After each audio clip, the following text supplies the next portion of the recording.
कंदकोट वेझो बख्शापुर थाणे जी हद ॻोठ रईस लाल बख्शाचड़ में अटे जी चक्की जो चौकीदार 50 साला पुरोहित केर मोचीअ खे हथियारबंदि हथियारनि जे ज़ोर ते अगवा करे कच्चे तरफ़ खणी विया हुआ।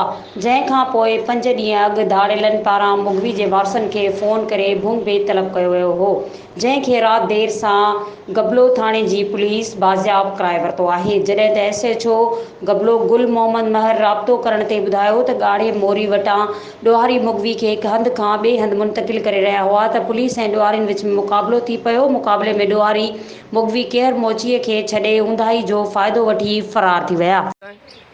मामा मां सुतो पियो हुउमि, ख़बर उन महिल पई अखियुनि खे थोरी निंड अचे पई। ईअं निंड जे ख़्याल में हुयुमि, अची विया मथां 6 ॼणा अची मथां खड़ा, 7 पोइ बि अची वियो।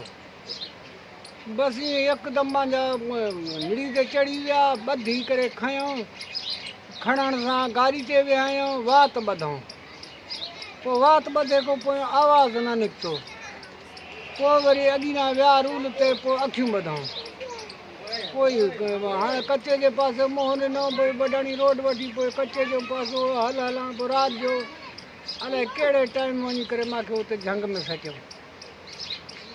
पोइ हुकूमत जी केटीएन जी ख़बरां हलनि पियूं, असांखे अलाह जी महिरबानी कल्ह हथ कढियऊं, जेको चयां तो बाबा तुंहिंजा हाणे वारस अची विया आहिनि। मज़ीद खबरों और तफसीलात के लिए विजिट करें हमारी वेबसाइट www.awami newshd.com।